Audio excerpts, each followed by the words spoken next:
Yes, it's an astonishing thing, that it's something we all know about India, but we never recognize that from the 18th century onwards, really the entire Indian economy essentially comes to be founded upon opium.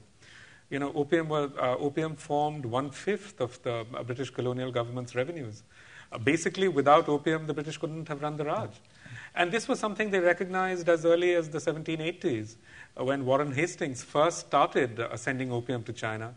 And then very systematically, they grew the opium market in China, so much so that, in a period of like 8 to 10 years, that market increased tenfold, 15-fold.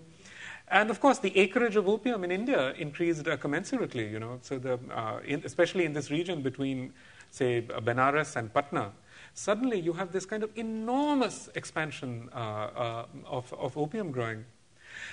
And I think it's something that we in India, of course, the British have completely expunged it from their colonial history. People who write about the great wonders of 19th century capitalism, they never talk about how fundamentally it was based upon a criminal enterprise, because the Chinese recognized very early on. Throughout this whole thing, actually, what is really striking is the absolutely exemplary nature of the Chinese response.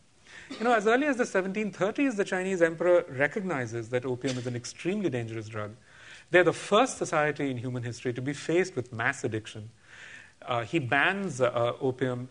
Throughout the 19th century, repeatedly, 18th century, they try to stop the inflow of opium.